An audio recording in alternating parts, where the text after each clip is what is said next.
Buenas tardes. Es un placer darles la bienvenida hoy. En primer lugar, me gustaría agradecerles en nombre de todo el equipo de Roche por estar acompañándonos esta tarde. Y me gustaría también darles la bienvenida a lo que es el evento de lanzamiento de la nueva indicación de Tecentriq más Avastin en hepatocarcinoma celular para aquellos pacientes que requieran tratamiento sistémico en primera línea. Como ustedes bien saben, el propósito de Roche es acercar a nuestros pacientes tratamientos innovadores, así como mantener el compromiso con todos los médicos y especialistas de la salud en mantener actualizaciones científicas y proveer materiales para educación médica continua. En ese marco es que en el día de hoy queremos transmitirles, comunicarles lo que es la aprobación en Uruguay de la nueva indicación en hepatocarcinoma celular. Como ustedes seguramente sepan, los pacientes de hepatocarcinoma celular no tenían demasiadas alternativas hasta el momento en cuanto a tratamiento sistémico, ya que durante más de una década no hubo estudios que pudiesen demostrar superioridad versus el standard of care. Sin embargo, este año, más precisamente el 14 de mayo de este año, con la publicación del IMbrave 150 en el New England Journal of Medicine, tuvimos grandes noticias para esos pacientes, ya que la data que se publicó en el IMbrave 150 demuestra una robustez fabulosa que veremos a continuación y genera grandes esperanzas para estos pacientes. A su vez también ustedes podrán saber que luego de esa publicación en el New England se generó una oleada de aprobaciones a nivel global, comenzando con la aprobación de FDA, que ocurrió nada más que 15 días después de la publicación del IMbrave 150, lo cual demuestra la importancia, la relevancia de la evidencia científica sustentada en el IMbrave 150. Posteriormente, esa cascada continuó con aprobaciones en tiempo récord, entre las cuales figura la de Uruguay, que tuvo su registro en el Ministerio de Salud Pública el 14 de agosto de este año. A su vez, y para seguir incrementando esas buenas noticias, les comento que la semana pasada tuvimos las buenas noticias de Paraguay, de que también recibimos la aprobación en ese país, por lo cual aprovecho a felicitar a nuestros colegas paraguayos que están conectados ahora en esta ocasión. Adicionalmente, en el día de hoy tuvimos la comunicación de que recibimos la aprobación de la combinación en China. China hoy es responsable por cerca del 50% de los casos de hepatocarcinoma celular a nivel mundial, lo que significa cerca de 400.000 nuevos casos por año. Claramente esta ola de aprobaciones tan rápida implica no solamente que la evidencia científica del IMbrave es sumamente poderosa, sino que realmente va a ocurrir un cambio de paradigma en el tratamiento de estos pacientes, ¿verdad?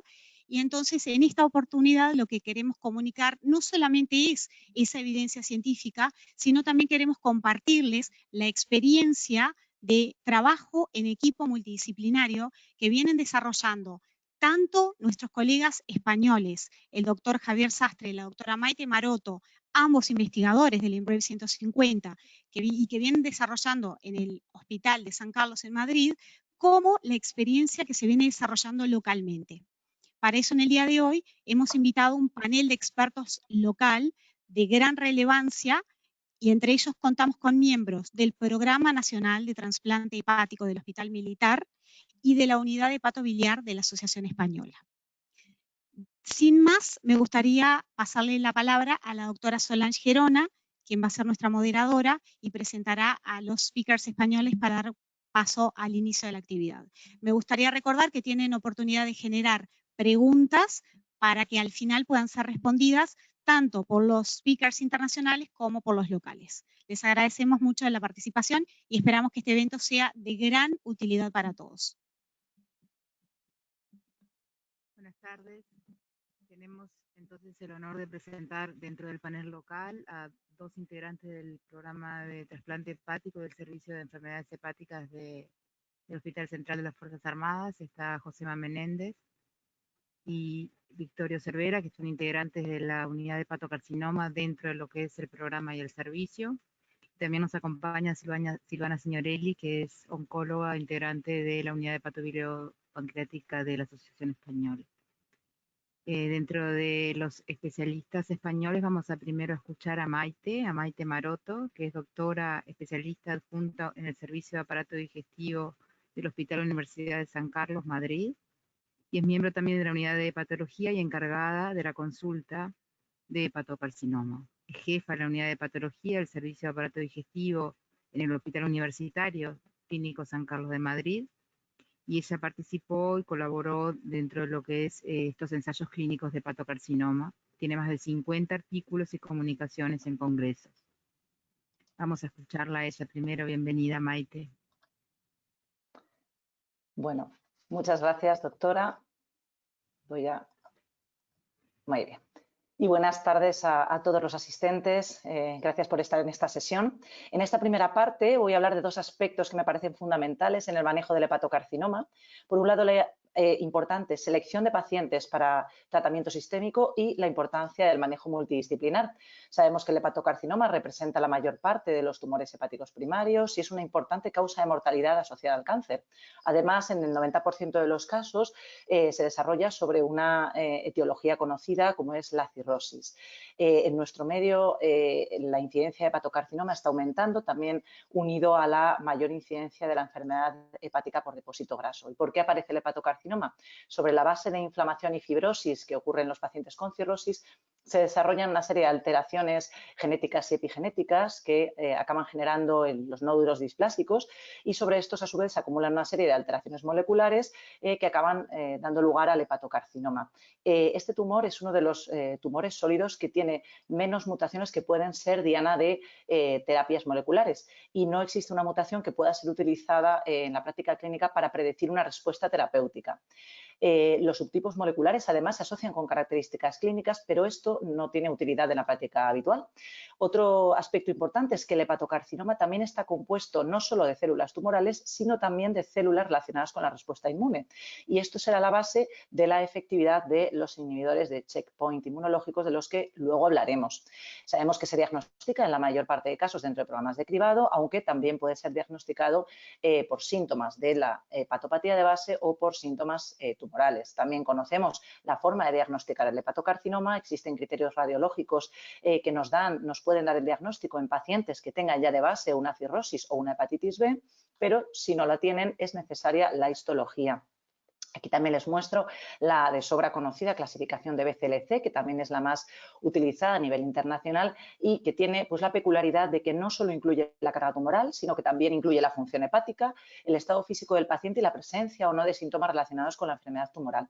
Además, otra ventaja que posee es que vincula la estadificación con el tratamiento y también con una estimación del pronóstico en forma de supervivencia. Sabemos que en los estadios iniciales, el 0 y el A, incluye hepatocarcinoma únicos o multinodulares de hasta 3 nódulos menores de 3 centímetros, y es aquí donde podemos aplicar tratamientos curativos que todos ya conocen. En el estadio intermedio es el hepatocarcinoma multinodular que no cumple los criterios anteriores, el estadio B, y el tratamiento estándar es la quimioembolización. En el caso del estadio avanzado, cuando el hepatocarcinoma ya presenta invasión vascular o metástasis extrahepáticas, la opción que tenemos son las terapias sistémicas y a las que les muestro en la pantalla se ha unido recientemente la combinación atezolizumab-bevacizumab. Hasta aquí, todos los pacientes que sean candidatos a tratamiento tienen que tener un performance status conservado y una función hepática también preservada. En el caso de que la función hepática esté deteriorada, la única opción de trasplante curativo es de tratamiento curativo es el trasplante. Y si no es así, el paciente solo es candidato a tratamiento sintomático. Unas breves palabras acerca de la quimioembolización, que es aquel tratamiento por el que han pasado la mayor parte de los pacientes que acaban siendo valorados para tratamiento sistémico. Porque es importante, además de indicarla bien, también saber hasta cuándo va a proporcionar beneficio al paciente, hasta cuándo podemos seguir haciendo quimioembolizaciones, cuándo va a dejar de ser beneficiosa para el paciente. Y esto es importante porque en el siguiente escalón terapéutico cada vez tenemos más opciones que han demostrado eficacia. Bueno, los pacientes candidatos a TACE son los BCLCB, como todos sabemos. Sabemos que no proporciona beneficio en supervivencia en pacientes con performance status o función hepática deteriorada, y que aquellos con bilirrubina mayor de 2 o una carga tumoral importante tienen importante riesgo de descompensación. También existen una serie de contraindicaciones técnicas que también conocen, y como ya he comentado, es muy importante saber hasta cuándo la quimioembolización ofrece beneficio para el paciente que estamos tratando. Tenemos que tener claro cuándo parar la embolización. Bueno, pues tenemos aquí una serie de recomendaciones generales, aunque cada paciente es diferente, pero si no se alcanza necrosis sustancial tras 2 sesiones, tendríamos que plantearnos la efectividad del tratamiento, o si hay una pérdida de respuesta, si existe una progresión o recurrencia en menos de 2 meses tras la última TACE, o si existe lo que conocemos como progresión intratable, que es una progresión intrahepática extensa, una invasión vascular, la aparición de metástasis o un empeoramiento de la función hepática o del performance status, y también si hemos alcanzado la dosis máxima de quimioterápico. Y aquí pasamos a comentar las opciones de tratamiento sistémico. Lo que les muestro en pantalla son aquellos tratamientos que han demostrado evidencia, beneficio en pacientes con hepatocarcinoma en ensayos clínicos fase 3. En primera línea tenemos 2 inhibidores de tirosinquinasa, el sorafenib y el lenvatinib, y recientemente tenemos datos favorables de la combinación atezolizumab-bevacizumab. Y en segunda línea tenemos de nuevo 2 inhibidores de tirosinquinasa, el regorafenib y el cabozantinib, y un anti-VEGF, que es el ramucirumab. Y debajo les muestro el nombre de los ensayos donde han demostrado esta evidencia. De forma breve, comentamos el mecanismo de acción de estos fármacos. El mecanismo de acción de los inhibidores de tirosinquinasa es similar en todos, inhiben vías moleculares activadas por distintas tirosinquinasas que participan en mecanismos de carcinogénesis, proliferación, angiogénesis, aparición de metástasis, microambiente tumoral. El perfil del LEMBA, SORA y REGO es más parecido, inhiben VEGFR, PDGFR y c-KIT, y el perfil del cabozantinib es un poquito más diferente, aunque inhibe también VEGFR, también inhibe AXL y c-MET. Este último se ha relacionado con la pérdida de respuesta al sorafenib. Ramucirumab no lo muestro en la imagen, pero es un anticuerpo monoclonal contra el receptor de VEGFR. El atezolizumab tiene un mecanismo de acción totalmente diferente. Es uno de los fármacos que llamamos inhibidores de checkpoint o de puntos de control inmunológicos. El mecanismo de estos fármacos se basa en el hecho que he comentado antes, que el tumor sólido, en este caso el hepatocarcinoma, está infiltrado por células del sistema inmune, por linfocitos T, que en su superficie expresan unas moléculas que se llaman puntos de control inmunológico. Las más conocidas son las que les muestro en la pantalla, CTLA4 y PD1. ¿Y qué hacen estas moléculas? Su papel es prevenir las respuestas hiperinmunes que conducen al daño tisular. Esto en el entorno oncológico, una activación patológica de estos receptores, lo que favorece es un escape inmunológico de las células tumorales. Por tanto, si logramos evitar la activación de estos receptores, favoreceremos que los linfocitos reconozcan y destruyan las células tumorales.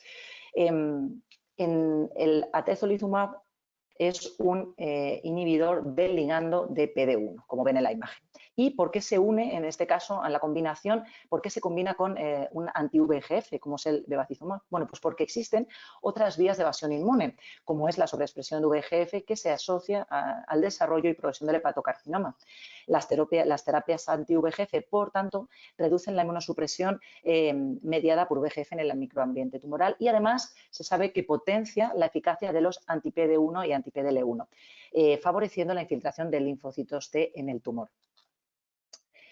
Bueno, una vez sabemos las terapias con las que contamos, ¿cómo elegimos al paciente, cómo elegimos la mejor terapia para nuestro paciente? Bueno, hay que tener en cuenta varios aspectos. El estadio tumoral. Sabemos que los pacientes a priori candidatos son los BCLC, pero también los BCLC-B que tengan contraindicación a TACE, lo que llamamos como Treatment Stage Mutation, pacientes que hayan desarrollado complicaciones graves tras la TACE o que hayan progresado tras la TACE. También, de nuevo, insisto en que requerimos de una función hepática conservada, tiene que ser un paciente CHA-LA o podría ser también un B7, pero compensado, sin ascitis. En el caso de que tenga varices, estas deben estar adecuadamente tratadas con profilaxis, betabloqueo, ligadura, lo que corresponda al paciente, y los valores de bilirrubina no deberían superar 2-3 veces el límite alto de la normalidad. Además, Otro aspecto a tener en cuenta son las comorbilidades del paciente. Hay ciertas características que contraindican algunos tipos de terapia. Por ejemplo, los inhibidores de tirosinquinasa, todos los conocemos mejor, pues sabemos que tienen las siguientes contraindicaciones: la hipertensión mal controlada, la insuficiencia cardíaca NIA2 o más, la presencia de angina inestable, la claudicación intermitente grave, eventos isquémicos trombóticos en los 6 meses previos, la presencia de ariatis hemorrágicas, coagulopatías o trombopenias significativas y heridas, úlceras o fracturas no curadas. En el caso de la combinación atezo-beva, las contraindicaciones son las que les muestro en la pantalla, que además pues coinciden obviamente con los pacientes que fueron excluidos del INBRAVE. Las relacionadas con el uso del inhibidor de checkpoint, del atezolizumab, son los pacientes trasplantados, los pacientes con enfermedades autoinmunes, los pacientes en tratamiento con inmunosupresores o inmunoestimuladores sistémicos, pacientes con fibrosis pulmonar o neumonitis de cualquier origen, pacientes VIH que tengan infecciones crónicas no controladas, como una hepatitis B con una carga viral importante, y las contraindicaciones derivadas del bevacizumab, que son pues, la presencia de varices no tratadas o en paciente que haya tenido hemorragia digestiva alta o que tenga alto riesgo de sangrado, pacientes con hipertensión mal controlada o con antecedentes de crisis o encefalopatías hipertensivas, pacientes con enfermedad cardiovascular significativa, diátesis hemorrágicas, coagulopatías significativas, heridas no curadas, úlceras activas o fracturas también no curadas, o pacientes que hayan tenido fístulas, perforaciones o abscesos intraabdominales en los 6 meses previos. También a la hora de seleccionar el tratamiento tenemos que tener en cuenta los efectos adversos de cada una de las terapias, porque eso también puede contraindicar según el perfil de paciente ante el que estemos. Los efectos adversos más conocidos de los inhibidores tirosinquinasa son los que les muestro en la pantalla, que todos tienen el mismo perfil, aunque diferente frecuencia, pero es verdad que los conocemos bien: la diarrea, síndrome mano-pie, la hipertensión, la hiporexia, la fatiga, RAS, dolor abdominal o alteración de transaminasas. Los efectos más frecuentes descritos en el ensayo INBRAVE de la combinación atezo más beva son los que les muestro en la pantalla, también de más a menos frecuente: la hipertensión, la fatiga, la proteinuria, la elevación de AST, prurito, diarrea, hiporexia, fiebre y otros en menor frecuencia. Una vez hemos seleccionado la terapia más adecuada, sí que es cierto que conviene hacer una evaluación previa del paciente sin olvidarnos una serie de parámetros que son los que les muestro en la pantalla. Hay que hacer una correcta anamnesis, una exploración, teniendo en cuenta siempre la tensión arterial, la frecuencia y la presencia de síntomas antes del inicio del tratamiento, sobre todo síntomas gastrointestinales, que son los más frecuentes con estas terapias. Unos análisis básicos con hemograma, coagulación, función hepática, renal y además perfil ferrocinético, proteinograma, perfil tiroideo, marcadores tumorales, una orina por la para descartar la presencia de proteinuria previa al tratamiento, ya que puede ser un efecto adverso de los tratamientos, y aunque muchos pacientes ya lo tendrán, no olvidarnos de las serologías. En cuanto a la evaluación de la hepatopatía, lo mismo, tenemos que detectar que el paciente no esté descompensado, porque si es así hay que tratarlo antes de iniciar el tratamiento, y realizarle una gastroscopia para descartar signos de hipertensión portal o lesiones potencialmente sangrantes. En cuanto a la evaluación cardiológica, en los pacientes que no tengan cardiopatía es conveniente hacer un electrocardiograma, pero si el paciente presenta cardiopatía, habitualmente lo solemos remitir para valoración por el cardiólogo y eventual realización de un ecocardiograma. Y nunca debemos olvidarnos de valorar el estado nutricional del paciente, pesar en la consulta y solicitar un perfil analítico nutricional básico. Aquí, teniendo en cuenta los anteriores parámetros que hemos comentado, les muestro un ejemplo de distintos pacientes o tipos de patologías que, a mi juicio, irían mejor con un tipo de tratamiento o con otro. Así, por ejemplo, probablemente optaríamos más por un inhibidor de tirosinquinasa en el caso de que sea un paciente con patología inmune, tratamiento con inmunosupresores o inmunomoduladores, pacientes trasplantados, por supuesto, y pacientes con infecciones crónicas no bien controladas o con VIH. Y optaríamos, por ejemplo, por la combinación de atezo-beva en pacientes pues, bueno, que tengan enfermedades cardiovasculares pero compensadas, sin eventos trombóticos recientes, pacientes que tengan de base algún trastorno gastrointestinal o cutáneo por el perfil de efectos adversos de los inhibidores de tirosinquinasa, y también me atrevo a indicar que los pacientes con edad avanzada o con un estado basal más frágil también podrían ser candidatos a esta combinación, porque es cierto que también en función de los datos del INBRAVE, que más adelante presentará el doctor Sastre, pero en esta combinación se vieron menos frecuencia de efectos adversos sistémicos de tipo astenia, hiporexia, etcétera, y fue mejor tolerada. Una vez hemos elegido la primera línea, es verdad que también tenemos que saber hasta cuándo mantenerla, porque es cierto que disponemos de opciones de segunda línea y lo mismo que con la quimioembolización, tenemos que saber cuándo no le estamos beneficiando al paciente con un tratamiento y si podríamos beneficiarle si pasamos al siguiente escalón terapéutico.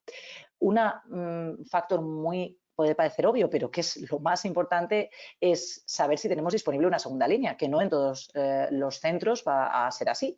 Y si la tenemos, fijarnos en el patrón de progresión. Hay un patrón que es el patrón conocido como desfavorable, que es cuando aparece extensión extrahepática o nuevas lesiones extrahepáticas, aparte de las que ya conocíamos. Ante este patrón es conveniente cambiar a una segunda línea. En el resto de patrones se puede esperar a la primera progresión radiológica. Y algo muy interesante y que abogan por algunos grupos y que tiene su lógica es cuando ocurre cualquier tipo de progresión asociada al requerimiento de diuréticos para ascitis. ¿Esto por qué es? Bueno, pues por el hecho de que si el paciente está progresando, por un lado la enfermedad tumoral está avanzando, pero por otro también está deteriorándose la función hepática. Eso es lo que nos demuestra la aparición de ascitis. Por tanto, si esperamos, quizás no lleguemos al momento en el que podamos darle al paciente una segunda línea porque haya deteriorado ya su función hepática. Así que este escenario también es importante contemplarlo. En el caso de que vayamos a por una segunda línea, ¿qué elegiremos? Bueno, pues un par de consideraciones. El paciente, si ha tolerado mal los inhibidores de tirosinquinasa, lo que tenemos en segunda línea es el ramucirumab, que por otra parte solo ha demostrado beneficio en pacientes con alfa-fetoproteína mayor de 400 nanogramos por mililitro, como se demostró en los ensayos REACH y REACH2. Otro apunte es que el cabozantinib es el único que ha demostrado beneficio más allá de la segunda línea, porque en el ensayo Celestial se incluyeron pacientes que no solo habían recibido una línea, que fue sorafenib, sino también pacientes que habían recibido 2 líneas de terapia sistémica, sorafenib más otra línea. Y en este subgrupo también se vio un beneficio en supervivencia. Y luego otra pregunta también importante. Todas las segundas líneas se han probado en progresión a sorafenib, pero si elegimos como primera línea un lenvatinib, ¿cuál es la segunda línea del lenvatinib? Bueno, pues no lo sabemos. Dentro del ensayo REFLECT sí que es cierto que una parte importante de los pacientes que recibieron lenvatinib continuaron con otros tratamientos después del ensayo y la mayor parte de ellos continuaron con sorafenib. Parece que aquí también se vio un beneficio en la supervivencia, pero los datos son escasos. Y desde luego tampoco podemos decir cuál es la segunda línea de la combinación atezo-beva. Finalizar con unas palabras acerca de la importancia del abordaje multidisciplinar en el hepatocarcinoma y más en los últimos tiempos con el nuevo arsenal terapéutico que estamos teniendo. Lo primero de todo, ¿qué es un comité multidisciplinar? Bueno, pues al menos 2 profesionales de la salud que trabajan en colaboración para lograr un cuidado coordinado de los pacientes.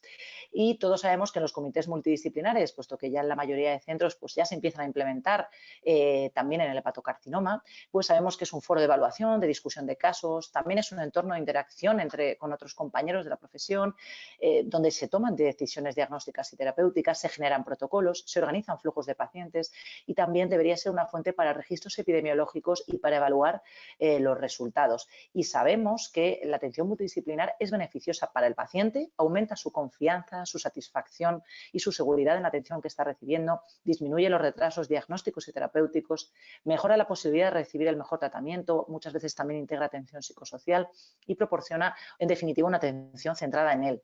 También es beneficioso para el profesional, se ayuda a que se establezcan protocolos, mejora la comunicación con los distintos miembros del equipo, es una oportunidad para compartir conocimiento, para determinar cuáles son las mejores opciones de tratamiento, mejora la satisfacción laboral y también es una oportunidad para generar hipótesis y solucionar problemas. Pero es que también es favorable para el sistema sanitario porque se minimizan los esfuerzos, se mejora la coste-eficacia de la atención médica, se mejoran los procesos de auditoría, favorece la participación en ensayos clínicos, promueve la promoción de programas de prevención y es una oportunidad, en definitiva, para agrupar recursos.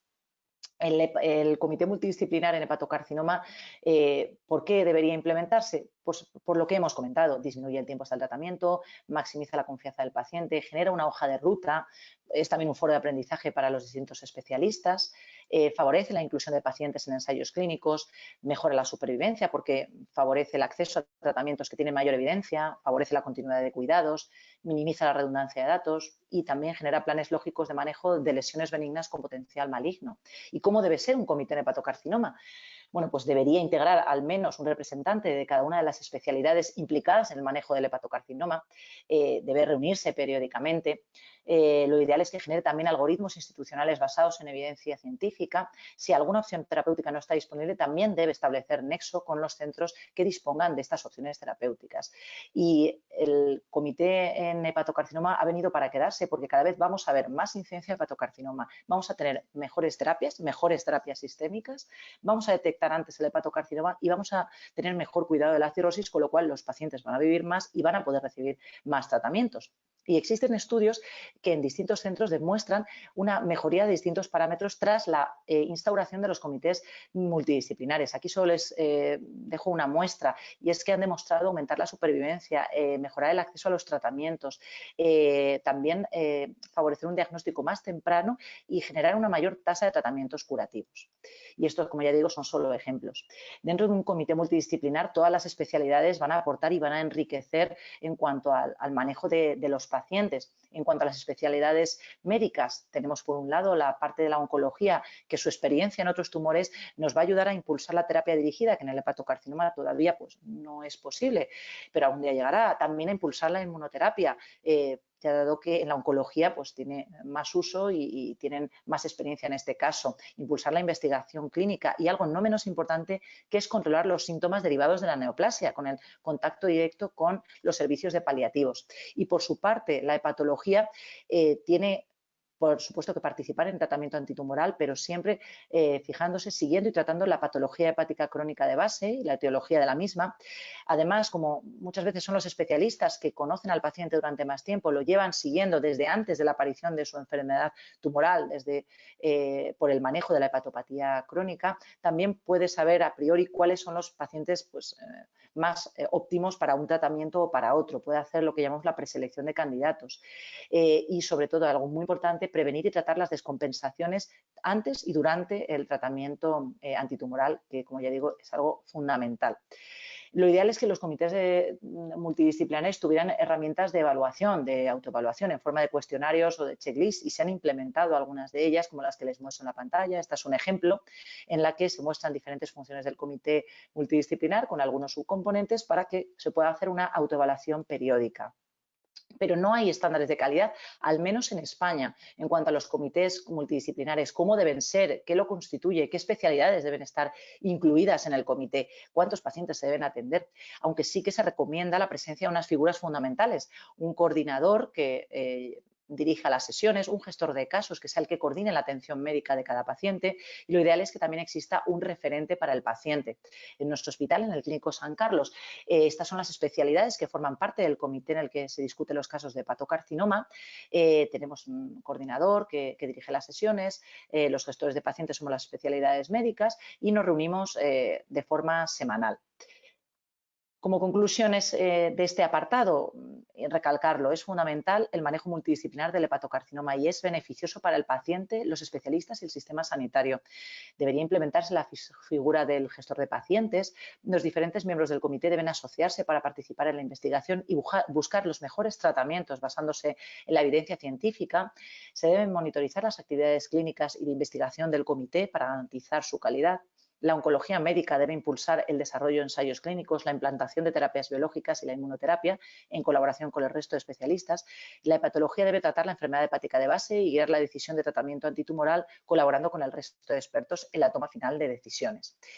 Y por mi parte, esto es todo lo que les quería comentar. Muchas gracias por su atención y si hay alguna pregunta o comentario, los dejamos, si les parece, para el final de la sesión. Gracias.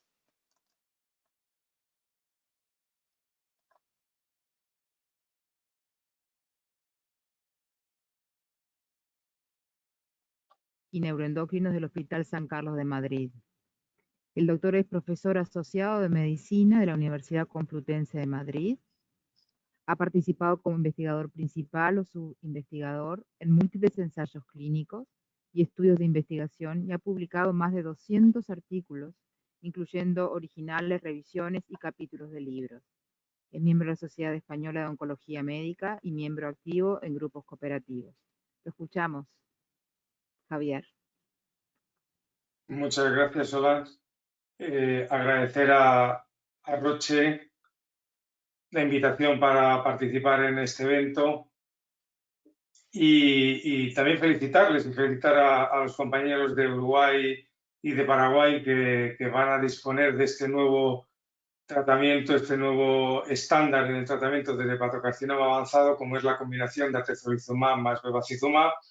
En otros centros, nosotros que hemos participado en el ensayo pivotal, pues no esperamos que tengamos la aprobación probablemente hasta la primavera del año que viene. Tiene que pasar primero por la EMA y después por cada una de las agencias reguladoras de los países que forman la Unión Europea. Así que, bueno, pues felicidades a estos países. Vamos a ver en los próximos minutos todos los datos que disponemos hoy día de esta combinación de atezolizumab y bevacizumab para el tratamiento del hepatocarcinoma.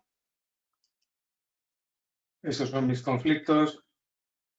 Y como ya destacó la doctora Maroto, pues hasta hace muy poquito pues hemos tenido dos fármacos en primera línea de tratamiento del hepatocarcinoma avanzado. El de mayor experiencia, sorafenib, que se comercializó en el 2008 a raíz del estudio SHARP, en el que se demostró una ventaja en supervivencia frente a placebo, y luego más tardíamente lenvatinib, que en un estudio fase 3 de no inferioridad frente a sorafenib, pues demostró no ser inferior y ha sido la última adquisición en los últimos años para primera línea. En cambio, pues se ha venido desarrollando en los últimos años en toda la oncología las terapias basadas en la inmunoterapia y, bueno, pues como no podía ser de otra manera, pues también han llegado al hepatocarcinoma, donde existen bases racionales claras para el uso de la inmunoterapia. La inmunoterapia se está desarrollando a múltiples niveles, desde anticuerpos monoclonales frente a antígenos tumorales, vacunas, inductores de citoquinas que activan las células killer, las CAR T-cell, pero realmente lo que está más desarrollado hoy día son, por un lado, los inhibidores de PD1 y PDL1 y, por otro lado, los inhibidores de CTLA4. Y nos vamos a centrar fundamentalmente en lo que es el objeto de esta charla, que es la combinación de atezo-beva, que es una combinación de antiangiogénicos y de inmunoterapia. Esto tiene una base preclínica en la que se ha demostrado en estudios preclínicos que los antiangiogénicos no solo normalizan la vasculatura del tumor, disminuyen la presión tisular y favorecen la llegada de linfocitos citotóxicos al tumor, sino que además juegan un papel en la inmunidad, puesto que el VEGF tiene un efecto, como ya ha comentado la doctora Maroto, de favorecer la inmunotolerancia a través de células del sistema mieloide y de los linfocitos T reguladores. Y este bloqueo... Javier, ¿sí? ¿puedes prender tu cámara así también te vemos? Sí, perdón. Vamos a ver dónde está. No tengo el ratón disponible ahora mismo.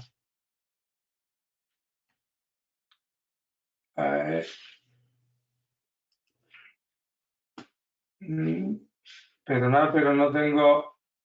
He perdido el ratón. Abajo está en el medio en Face, uno ve, está el ratón. ¿Lo ves? No. Bájalo. Y ahora No, es que yo no lo veo, izquierda. no veo la flecha del ratón. Ahí hacia la izquierda, bájalo. ¿Lo ves? Bájalo un poquito más. No. Bueno, entonces sigamos así, Javier, gracias. Lo siento de veras, pero es que no veo el ratón y entonces no consigo activar la cámara. Si aparece la flecha, la activaré en ese momento. Como estaba comentando, pues esta combinación de atezolizumab y bevacizumab, en base a estos datos preclínicos que hay, se inició con un estudio fase 1, el estudio GO30140, en el cual se inició en varios tumores. La rama era la rama de hepatocarcinoma avanzado con la combinación de atezolizumab 1200 miligramos intravenoso cada 3 semanas, más bevacizumab 15 miligramos intravenoso cada 3 semanas en 100 pacientes que eran no previamente tratados para la enfermedad sistémica, con un buen ECO, con enfermedad medible por criterios de RECIST 1.1 y con una buena función orgánica. El objetivo de este estudio como fase 1 era sobre todo la tolerancia y la tasa de respuestas medida por RECIS 1.1. Estas son las características de los pacientes, de la población. Como pueden ver, pues virus B, virus C, las causas principales, luego causas no virales y aproximadamente un poquito menos de la mitad de los pacientes pues tenían niveles elevados de alfa-fetoproteína y más de la mitad de ellos habían recibido previamente tratamiento con quimioembolización. Si vemos los efectos secundarios de esta combinación, pues realmente ya empezamos a ver datos llamativos en el cual, en cuanto al perfil, los efectos secundarios más comunes son la pérdida de apetito, la fatiga, el RAS, pero en grados 3-4 el principal efecto secundario es la hipertensión. Y aquellos efectos secundarios clase específico de la inmunoterapia, como son los fenómenos autoinmunes, realmente ocurren de forma muy poco frecuente en este grupo de pacientes. Cuando vemos las tasas de respuestas, la tasa de respuestas del estudio fue del 32%. Vemos que todos los subgrupos se consiguen respuestas objetivas, si bien en aquellos que tienen una etiología viral parece que esta tasa de respuestas es superior a los que subyace debajo del hepatocarcinoma una etiología de la cirrosis que sea no viral. También parece que es algo más alta la tasa de respuestas en los pacientes de mal pronóstico por los niveles de alfa-fetoproteína basales. Una de las cosas más esperanzadoras y más, digamos, ilusionantes al ver estos primeros datos del estudio fase 1 es la mediana de supervivencia libre de progresión, una mediana de supervivencia libre de progresión de 14.9 meses que realmente está por encima de la supervivencia global que uno esperaría con los inhibidores tirosina quinasa, lo cual pues ya apuntaba que probablemente esta combinación realmente iba a ser muy eficaz. En el desarrollo de este programa de fase 1 se pasó posteriormente a una nueva rama, que es la rama F, en la cual se intentó ver si realmente el beneficio estaba asentado en la combinación y en el sinergismo entre la inmunoterapia y los antiangiogénicos o se debía fundamentalmente al efecto de la inmunoterapia.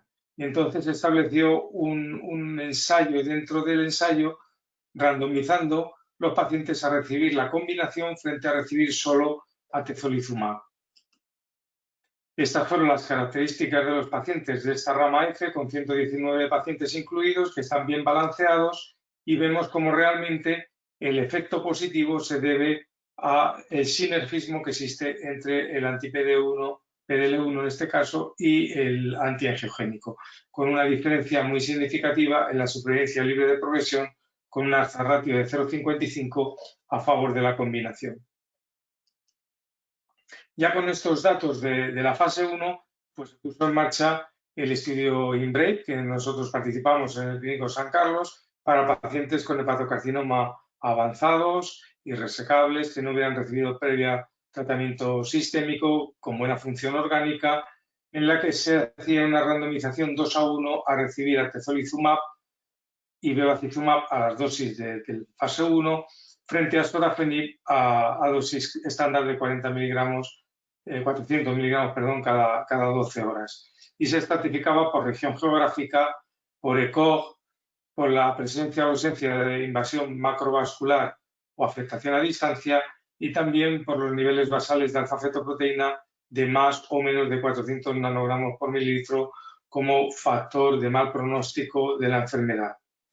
Hubo dos endpoints principales, que fueron la supervivencia global y la supervivencia libre de progresión por RECIS 1.1 y como objetivos secundarios las tasas de respuestas por RECIS 1.1, también por mRECIS, la toxicidad y la calidad de vida de los pacientes. Este es el diseño estadístico del INBRAVE, en el cual para la supervivencia libre de progresión el error alfa tenía que ser de 0.02 y para la supervivencia global de 0.0033. Bien, se incluyeron 336 pacientes de la rama de combinación, 165 en la rama de sorafenib, y están bien balanceados en cuanto a las características basales y los factores pronósticos en ambas poblaciones. Señalar que el 40% de la población fueron tratamientos en países asiáticos, que la principal factor etiológico fue el virus de la hepatitis B y que aproximadamente un 40% de los pacientes en cada rama había recibido previamente quimioembolización. Este es el objetivo principal del estudio, que es positivo, en el cual la mediana de supervivencia global con la combinación de atezo y bevacizumab no se ha alcanzado. Vemos como hay un plató en los últimos meses, entre el 14 y el 17 meses. Esperemos que en los próximos presentaciones que se haga del estudio podamos tener ya una mediana de supervivencia. La mediana de supervivencia para sorafenib fue de 13 meses, que es una muy buena mediana de supervivencia y que está por encima del estudio SHARP, que dio la indicación de sorafenib, y está más en línea con los datos del REFLECT o datos de vida real presentados posteriormente con sorafenib y que nos dan una idea de el mejor manejo del fármaco que se ha conseguido por parte tanto de hepatólogos como de oncólogos. El segundo objetivo principal, que fue la supervivencia libre de progresión, también es muy positivo. El hazard ratio es muy similar, 0,59, la P es muy significativa a favor de la combinación. Estas diferencias en supervivencia pueden ser atribuibles al tratamiento que reciben los pacientes en segundas o terceras líneas. Pues realmente la respuesta es claramente que no. Si vemos las tablas, más del doble de pacientes que estaban recibiendo sorafenib recibieron tratamientos de segunda o tercera línea comparado con la rama de atezo bevacizumab. Más pacientes recibieron inhibidores de tirosina quinasa en segundas o terceras líneas, y también casi un 20% de los pacientes recibieron inmunoterapia, mientras que solo un 1% de los pacientes de atezo y beva. Por lo tanto, estas diferencias en supervivencia global son claramente, están en relación al efecto que produce esa combinación y no a lo que ha ocurrido después de la progresión a la primera línea. Cuando vemos los análisis de subgrupos, en el análisis de subgrupos para la supervivencia global vemos que todos los subgrupos analizados se benefician de la combinación atezo-beva, con la excepción del grupo de diagnóstico inicial de BCB, en el cual parece que hay una tendencia hacia mayor beneficio de sorafenib. Sin embargo, este es un grupo muy pequeño, con tan solo 78 pacientes, en el cual el rango del intervalo de confianza del hazard ratio es muy amplio y, por tanto, es muy difícil establecer una conclusión sólida de que este subgrupo realmente no se beneficie del tratamiento y podría ser un artefacto estadístico, o en el futuro habrá que ver si realmente en nuevos estudios que se hagan con esta combinación volvemos a ver este efecto sobre la población BCLC inicialmente diagnosticada como B. Ello no se sustenta, como vemos en el análisis de subgrupos de la supervivencia libre de progresión, porque el propio estadio B de la BCLC sí se beneficia en supervivencia libre de progresión de la combinación de atezolizumab y bevacizumab, así como el resto de los subgrupos de pacientes. Cuando vemos las tasas de respuestas, tanto si la medimos con RECIS como con el RECIS modificado, hay un claro beneficio a favor de la combinación, en 27% de tasa de respuesta frente al 12%, 33% si lo medimos con el mRECIS, y es una diferencia estadísticamente muy significativa. Cuando vemos los efectos secundarios, hay una cierta tendencia, pero muy discreta, a favor de más efectos secundarios en la rama de sorafenib, y también una discreta tendencia a favor de la interrupción o la modificación de dosis en la rama de combinación.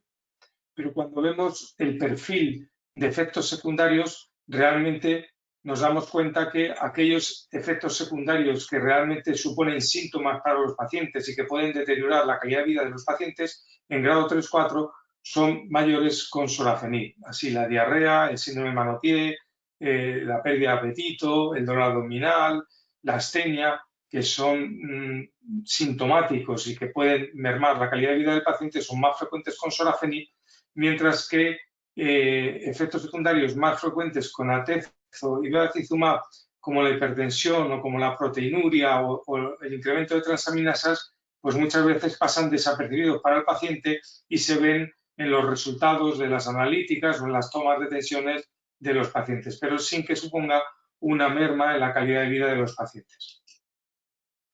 Se ha presentado este año en la ESMO también un dato muy interesante para los que se van a iniciar en el manejo de esta combinación, y es el perfil en el tiempo de los efectos secundarios y las necesidades de tratamiento corticoideo sistémico para tratar estos efectos secundarios. Y vemos en la gráfica en el lado de la izquierda cómo tanto los efectos secundarios derivados de atezo como los de beva en esta combinación aparecen muy tempranamente, de forma que la gran mayoría de los pacientes experimentan estos efectos secundarios en los primeros 2-3 meses de tratamiento. Y por otro lado, los efectos secundarios que son más específicos de la inmunoterapia, como los fenómenos autoinmunes, aparecen muy rara vez con una intensidad que requieran corticoides sistémicos. Si exceptuamos el incremento de transaminasas o las hepatitis autoinmunes, para la gran mayoría de efectos secundarios autoinmunes no llegan al 2% de pacientes que necesiten tratamiento corticoideo sistémico. El análisis de calidad de vida yo creo que es muy relevante en este estudio porque nos da una idea de cómo el paciente puede mantener una buena calidad de vida con uno y otro tratamiento, y vemos que globalmente la combinación de atezo-bevacizumab proporciona hasta 8 meses más de buena calidad de vida al paciente que el tratamiento con sorafenib. Y si lo vemos desde el punto de vista funcional, de la actividad física funcional del paciente, igualmente vemos cómo se beneficia en unos 8 meses más hasta que se produce una caída importante definitiva en el estado general funcional del paciente. Cuando en los test de calidad de vida miramos los síntomas que padece el paciente, nuevamente, tanto la pérdida de apetito como la diarrea, la fatiga, el dolor, están mucho más tiempo controlados con la combinación de atezolizumab y bevacizumab que con la administración de sorafenib. Algunos datos más que se han presentado de esta combinación y que son interesantes conocer es cómo se comportan en función de la edad del paciente, y se ha presentado un análisis de subgrupo del INREI 150 en función de la edad. Vemos que las características de unos y otros pacientes en función de la edad son muy parecidas. Quizá los pacientes de más de 65 años se presentan con niveles de alfa-fetoproteína no tan altos como los pacientes más jóvenes y por tanto podrían tener hepatomas un poquito más larvados. Además, como es obvio, esta población de más de 65 años tiene más comorbilidades asociadas. Con mayor frecuencia tienen hipertensión, que además sabemos que es un efecto secundario de la enfermedad, del tratamiento, perdón. Tienen con más frecuencia diabetes, tienen otras enfermedades gastrointestinales, enfermedades no gastrointestinales, toman más medicaciones y por tanto pueden tener más interacciones farmacológicas, pero a pesar de ello, los análisis de eficacia, si vemos la supervivencia global, es muy similar en los mayores y en los menores de 65 años y en ambos casos es muy superior a sorafenib. Para el grupo de más de 65 años tampoco se ha alcanzado la mediana de supervivencia global y, como ven, el hazard ratio es de 0,58, que es prácticamente idéntico al de la comparación en los menores de 65 años. También cuando vemos la PFS es un poquito menor la diferencia, pero igualmente es muy significativa a favor de la combinación de atezo-beva para los pacientes de más de 65 años, y en cuanto a tasas de respuestas es muy similar para pacientes de más y de menos de 65 años, siendo del 29% para los de menos y del 26% para los de más de 65 años. Es decir, que es una combinación igualmente eficaz independientemente de la edad del paciente. Cuando se han analizado los estudios de calidad de vida en función de la edad, volvemos a encontrar que las diferencias son a favor de la combinación y son muy parecidas en los mayores y en los menores de 65 años.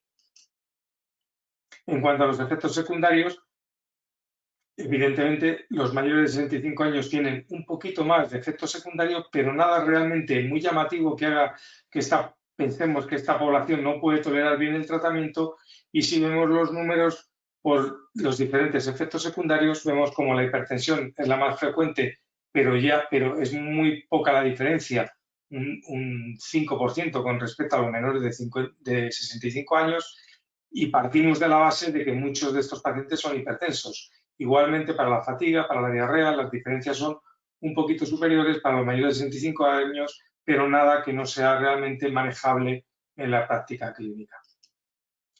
Por lo tanto, este subanálisis nos aporta datos de que no debemos tener ninguna limitación en cuanto a la edad para tratar a los pacientes con la combinación de atezolizumab y bevacizumab. Otros datos que se han presentado, y muy rápidamente porque son estudios exploratorios que se han hecho sobre todo en el estudio fase 1, intentando buscar potenciales biomarcadores o bien de respuesta o bien de resistencia para esta combinación de atezo y bevacizumab. Ninguno de ellos hoy día lo podemos utilizar en la práctica, son solamente apuntes de cosas que se están mirando, que se están haciendo para que en un futuro se podrían utilizar como biomarcadores de selección de subpoblaciones que se puedan beneficiar más o que no se vayan a beneficiar de la combinación. Y así, por ejemplo, pues se ha analizado la carga mutacional y no parece que se haya visto que la carga mutacional se asocia a una mejor o peor respuesta al tratamiento con atezolizumab y bevacizumab. Sí, en cambio, se ha visto algunos perfiles de firmas genéticas o de expresión de PDL1 que podrían diferenciarnos poblaciones que tuvieran un mejor efecto, un mayor efecto de la combinación de atezo y bevacizumab, o por el contrario, en aquellos tumores en los que se ve una clara activación de la vía de Notch, podrían ser pacientes con mala respuesta a la combinación de atezolizumab y bevacizumab. Igualmente, algunas firmas de células T reguladoras o de altos niveles de receptor de VEGF, vemos cómo nos pueden separar algunos subgrupos de pacientes que pudieran tener un mayor beneficio de la combinación. Pero como digo, todo esto hoy día está en una fase muy inicial. Va a haber que intentar validarlo en estudios prospectivos amplios que se hagan con esta combinación, pero no son aplicables en la práctica actual. También algunas firmas de células mieloides. Y por tanto, pues vamos a concluir diciendo que el INBRAVE va a ser el nuevo estándar, y ya lo es en algunos sitios, como en Estados Unidos, que ya lo tienen aprobado, y ahora pues vosotros en Uruguay, Paraguay lo vais a tener también, el nuevo estándar de tratamiento del hepatocarcinoma avanzado, con la excepción, como ha comentado la doctora Maroto, de aquellos pacientes que están excluidos por diferentes criterios de exclusión del ensayo INBRAVE 150. Hay un incremento claro de la tasa de respuesta, de la supervivencia libre de progresión, de la supervivencia global. Además, no hay una muy buena tolerancia a este régimen de tratamiento. Se pueden tratar incluso los pacientes mayores y, por lo tanto, creo que deberíamos considerar a este tratamiento como que es un nuevo estándar que cambia la práctica estándar en todos los centros a nivel mundial, y bueno, pues enhorabuena para los que más pronto que tarde vais a poder disponer de ella en la práctica clínica. Nada más por mi parte, y estoy abierto, como la doctora Maroto, pues a todo tipo de preguntas y comentarios que nos queráis hacer. Proponemos, muchísimas gracias Javier, muy interesante la presentación. Lo que vamos a hacer ahora es, vamos a presentar la experiencia local, y para que se vayan entusiasmando los participantes en preguntar. Así que empezamos con la presentación de Josema Menéndez. Invitación, de la participación de este evento, y un poco la idea era compartir cómo vemos el hepatocarcinoma desde el centro. Bueno, ponernos en situación que la incidencia y mortalidad de cáncer a nivel de Latinoamérica, Uruguay, como saben, ocupa el primer lugar. Es un país donde, nuestro país, donde la La tasa poblacional está cambiando en las últimas décadas y es un país cada vez más avejentado, donde la población mayor a 65 años ocupa un porcentaje importante de la población. Y como todos sabemos, la mortalidad e incidencia de cáncer en general está netamente asociada a la edad. Y eso no es excepción en el caso del hepatocarcinoma, donde el ser mayor de 65 años en sí mismo es un riesgo. Por otro lado, de los determinantes principales de la enfermedad hepática crónica, como bien expresó la colega, recordar que el hepatocarcinoma en el 90% de los casos se asocia a enfermedad hepática crónica. En nuestro medio la enfermedad hepática crónica más prevalente es el alcohol y de acuerdo a los registros epidemiológicos del Ministerio de Salud Pública, en el Uruguay el porcentaje de población que tiene un consumo de riesgo 2 y 3, que es la que implica riesgo biológico sobre todo, y la 3, que es el más elevado, supera el 10% de la población. Luego, de los otros determinantes que estamos viendo desde la hepatología con mayor peso relativo, el Uruguay también tiene una elevadísima prevalencia de obesidad y sobrepeso, donde el 67% de la población ocupa estas características y donde el 27% de la población es obesa y 37% con sobrepeso. Y también en nuestro medio, de acuerdo a los registros nacionales, casi del 7 al 9% de la población adulta tiene diabetes.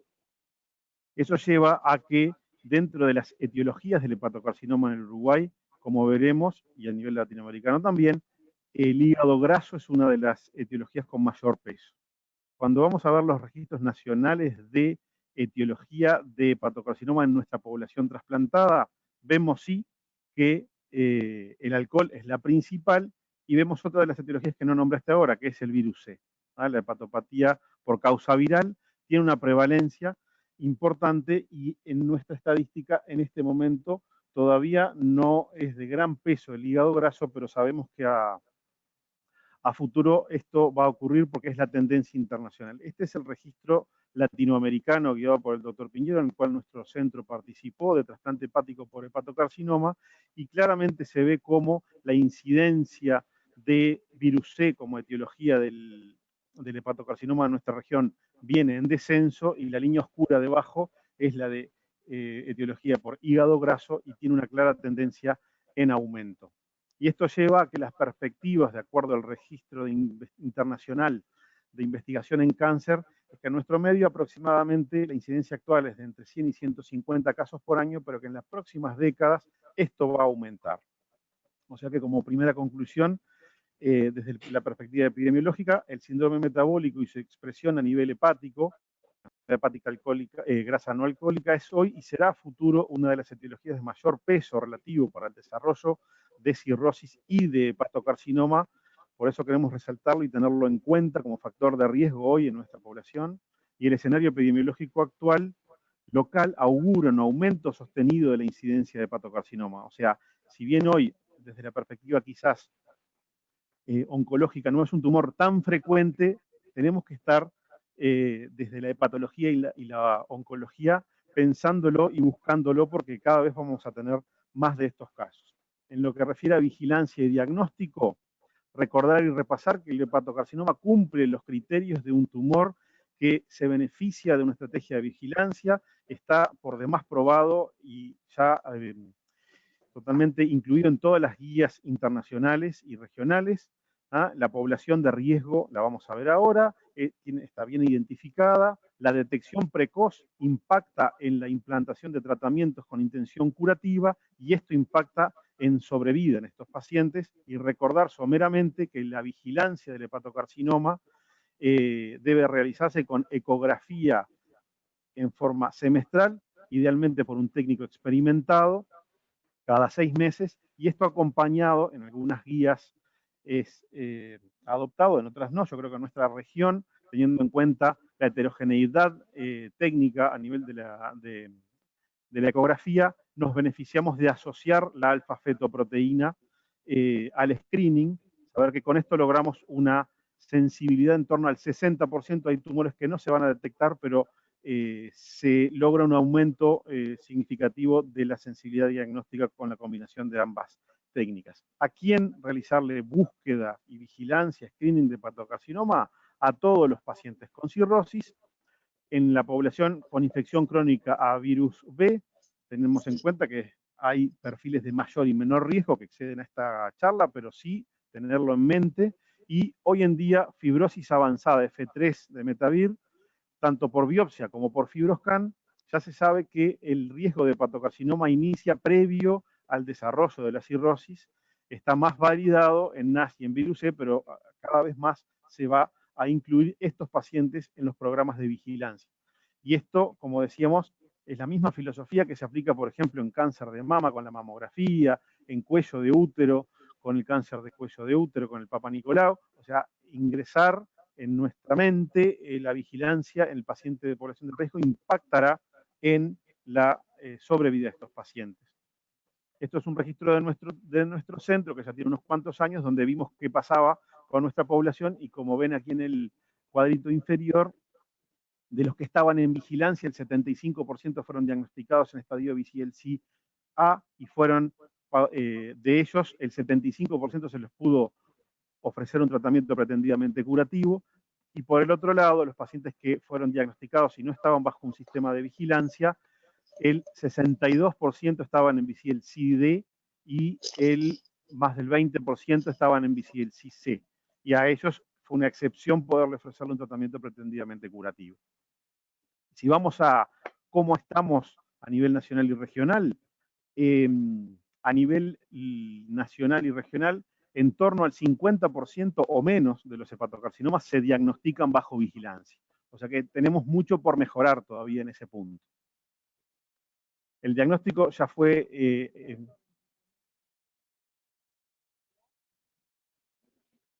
¿Podremos chequear eso?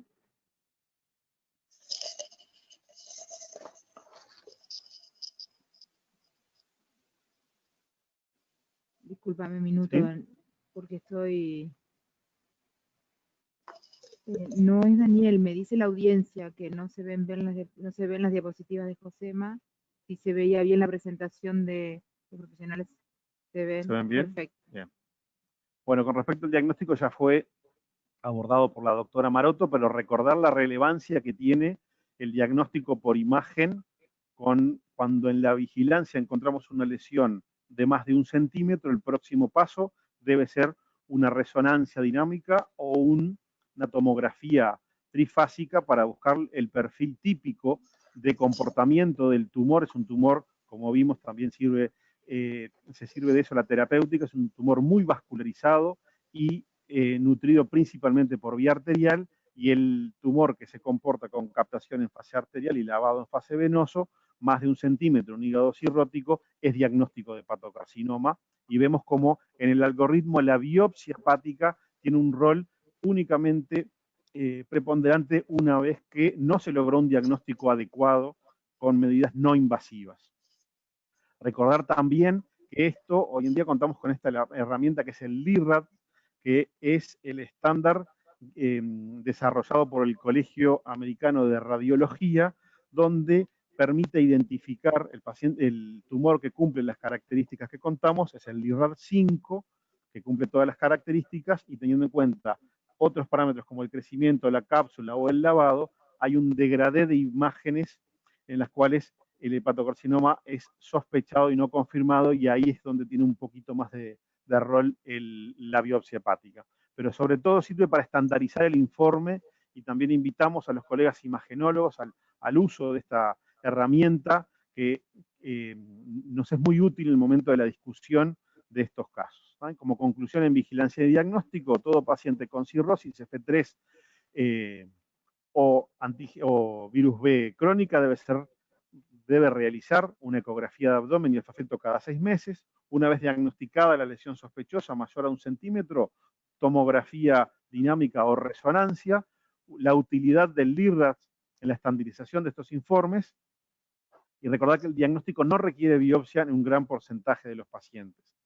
Y junto con esto, una vez que uno confirma el diagnóstico de hepatocarcinoma, la relevancia que también fue citada de la estadificación de la lesión, de la enfermedad, buscar la extensión extrahepática con tomografía, la utilidad del centellograma óseo, ¿no? Para descartar metástasis y la estadificación de la enfermedad hepática de base. Recordar nuevamente que esto asienta en 90% de los casos en una cirrosis y hay que saber en qué paciente estamos situados, no solo en qué extensión lesional del tumor estamos. En lo que refiere a la estadificación y tratamiento, someramente ya fue presentado el estándar de BCLC, la clasificación de BCLC, y donde queremos rescatar y repasar lo que es la instancia curativa, ¿no? Un tumor que con tratamientos como son en determinados estadios la radiofrecuencia, el acceder a la lesión en determinados estadios con la radiofrecuencia o la resección quirúrgica, en casos seleccionados también, impactan en sobrevida. Importante siempre en todo estadio y en esto también, la correcta selección del paciente que se va a beneficiar y el riesgo que conlleva esta técnica es la recurrencia, ya que no se soluciona la hepatopatía de base. Luego, en lo que refiere a tratamientos curativos, el trasplante hepático con la ya clásica publicación de Mazzaferro en el 96, donde el estándar de una lesión de 5 centímetros o hasta 3 lesiones de 3 centímetros de diámetro sin invasión vascular ni diseminación extrahepática, se logran en estos pacientes sobrevidas de más de 80% a 5 años.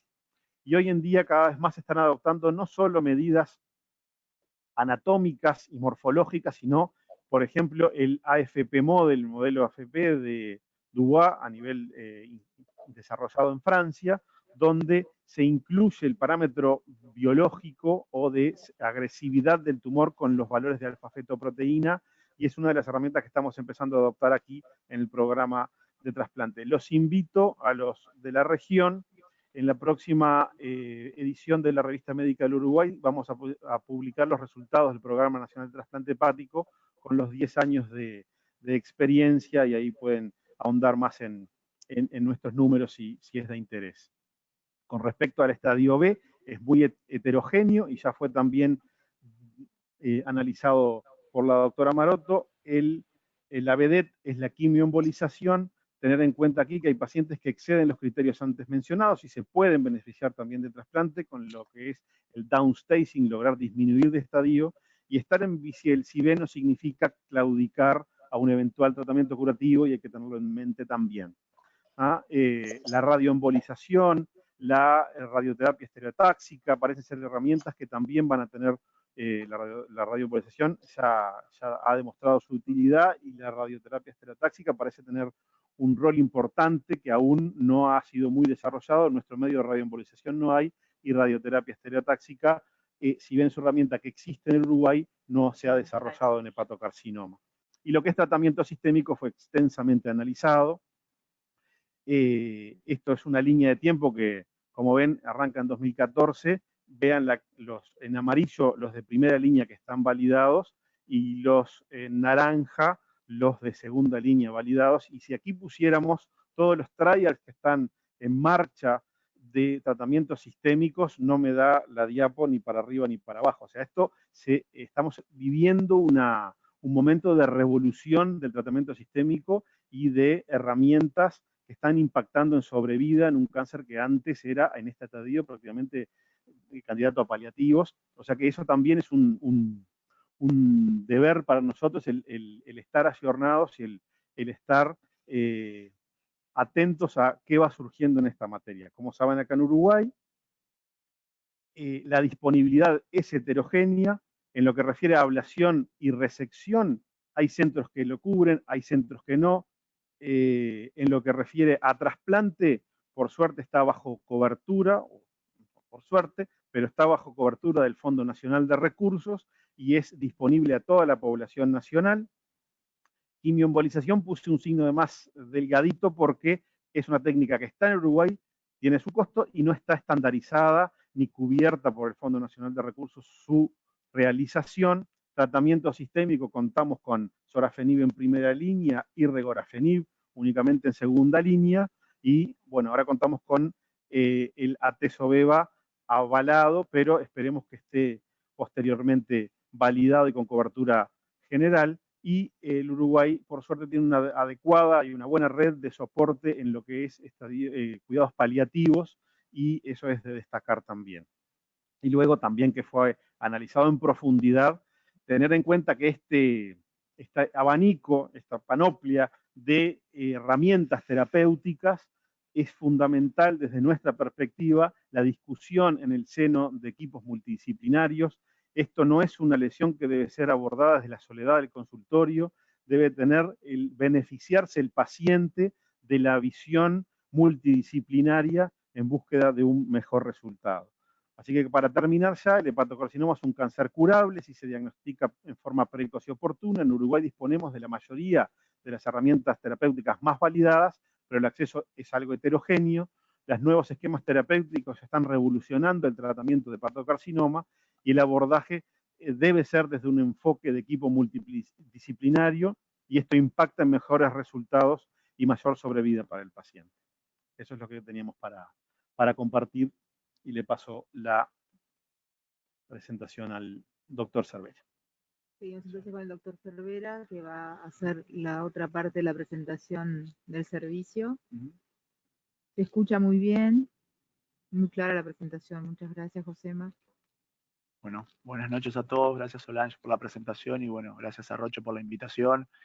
Un poco lo que quiero abordar, y que la doctora Maroto hizo hincapié, es un poco la necesidad y el rol del hepatólogo en un enfoque integrado de esta enfermedad. Y cuando digo esta enfermedad, digo el hepatocarcinoma en sus estadios avanzados, ya que cada uno de esos estadios, tomando el BCLC como referencia, tiene diferentes estrategias y diferentes especialidades tienen el rol central, ¿no? Una cosa que me parece importante y que si bien me considero importante a resaltar, es que cuando uno entienda el hepatocarcinoma, tiene que entenderlo en un gran porcentaje de casos asociado a otra enfermedad, ¿no? Que es la cirrosis hepática. Entonces, esto es un condicionante importante porque impacta claramente en la eficacia y en la seguridad de los diferentes métodos de tratamiento que podamos ofrecer en el hepatocarcinoma. La cirrosis hepática per se como enfermedad, haciendo una gran diferenciación entre compensada y descompensada, presenta mortalidades o posibilidades de sobrevida muy distintas. Fíjense que un paciente compensado tiene una posibilidad de un 15% de sobrevida a los 2 años, y cuando ya entra en una fase de descompensación, la mortalidad, estimada, baja entre el 43 o el 65% en 2 años. Cuando uno mira el hepatocarcinoma y hace el ejercicio de poner la probabilidad o las chances de sobrevida en función del BCLC. Perdón. Ahí. Listo. Cuando uno mira las posibilidades de sobrevida que tiene el hepatocarcinoma en función de los diferentes estadios del BCLC, podrán ver que desde un estadio temprano, un estadio terminal, las diferencias en cuanto a sobrevida son muy significativas. Entonces, ¿por qué me parece importante resaltar esto, ¿no? Porque cuando uno ve la mayoría de los estudios, tanto de fase 2 y de fase 3, cuando se han dedicado exhaustivamente a lograr una correcta clasificación de los pacientes candidatos a tratamientos sistémicos en primera línea respecto a la funcionalidad hepática de base o a la función hepática de base, se hacen utilizados diferentes parámetros, ¿no? Y yo voy a hacer especialmente hincapié en 2 elementos, ¿no? Que son la clasificación de Child-Pugh y la etiología de la enfermedad hepática y la etiología del hepatocarcinoma en estos pacientes. Ahora, cuando uno mira los estudios pivotales o de registro de fase 3 de los inhibidores de multiquinasa, tanto el sorafenib como el lenvatinib, en el caso del sorafenib y el SHARP, puede ver que el grupo sorafenib, en el caso del SHARP, el 95% eran pacientes Child-Pugh, ¿no? Recuerden que la clasificación de Child-Pugh es una clasificación que combina tres variables bioquímicas y 2 variables clínicas. Ahí, discúlpenme. Ahí, ¿correcto ahí? Bien, combina 3 variables bioquímicas y 2 variables clínicas como son la citis y la encefalopatía. Entonces, cuando uno mira los estudios de registros en primera línea, los estudios pivotales a partir de los cuales se logró aprobación de las diferentes opciones, en inhibidores de tirosinquinasa podrán ver que tanto en el SHARP como en el REFLECT, en el caso del lenvatinib, más del 95% de pacientes eran una población Child-Pugh, ¿sí? Pacientes con una función hepática francamente compensada y estable. donde existe en estos estudios de registro muy poca evidencia respecto a la seguridad en estadios más avanzados, como pueden ser Child-Pugh y claramente Child-Pugh C. Ahora, cuando se intentó hacer el ejercicio y llevar y extrapolar a estudios de vida real, como puede ser el estudio de Gideon en cuanto a la seguridad hepática, a la seguridad de los tratamientos sistémicos de primera línea en función de la función hepática de base, podrán ver que el Child-Pugh nuevamente se comporta mucho mejor que el Child-Pugh, abriendo una subpoblación, de esto ya habló algo un poquito la doctora Maroto, de Child-Pugh de 7 puntos, en donde si no existió la descompensación previa, básicamente ascitis, podrían expresar un subgrupo dentro del Child-Pugh con nivel de seguridad y posibilidad de sobrevida aceptable. Pero ahora claramente lo que queda claro es que en la selección de pacientes en cuanto a la función hepática de base es muy importante en eficacia y en seguridad en primera línea. Bueno, recientemente, y lo que nos trae un poco acá es la aprobación del atezolizumab y el bevacizumab como una nueva combinación en el tratamiento sistémico del hepatocarcinoma que se ha posicionado en las guías como una opción en primera línea y bueno, entendemos en función un poco de los resultados que mostraba el doctor Sastre, se transforma a partir de este momento en el estándar de cuidado en este grupo de pacientes. Ahora, lo que sí tenemos también en esta corte, en la del INBRAVE 150, es una información escasa o nula de la seguridad de los pacientes con insuficiencia hepática clasificados en Child-Pugh B. En términos de resultados, bueno, el doctor Javier ya los comentó, los muy buenos resultados que está mostrando la combinación en pacientes seleccionados dentro del trabajo INBRAVE 150, todavía no estimada la mediana de sobrevida, que bueno, entiendo un poco, estamos esperando también un poco por lo que comentaba Sastre, debido al muy buen comportamiento que tuvo la rama, muy buen comportamiento en relación a lo que mostraban los estudios de registro de la rama sorafenib. Pero bueno, entendemos van a ser muy satisfactorios porque en función del riesgo acumulativo, el hazard ratio que tuvieron de muerte estos pacientes, la verdad que el rendimiento fue óptimo, ¿no? Muy bueno. Ahora recuerden, como comentaba, que estos resultados son en un grupo de pacientes que en función del Child-Pugh son muy seleccionados en cuanto a la función hepática que presentan de base. Ahora, cuando uno lo mira desde la etiología y compara los estudios de registro, tanto sorafenib, lenvatinib, como atezolizumab y bevacizumab, hoy como opciones en primera línea, algo que también se comentó es respecto a la no seguridad de la combinación entre enfermedades hepáticas autoinmunes de base, también incluido el trasplante. Y lo que sí, un mejor quizás comportamiento en el grupo de etiologías virales versus no virales. Ahora, esto también es muy importante porque en la vida real en general tenemos que seleccionar muy bien los pacientes y la etiología no solo puede ser un determinante de mayor o menor respuesta, como se ha demostrado, sino también puede ser un condicionante de que uno aborde una u otra línea de tratamiento, una u otra opción, perdón, de tratamiento en primera línea.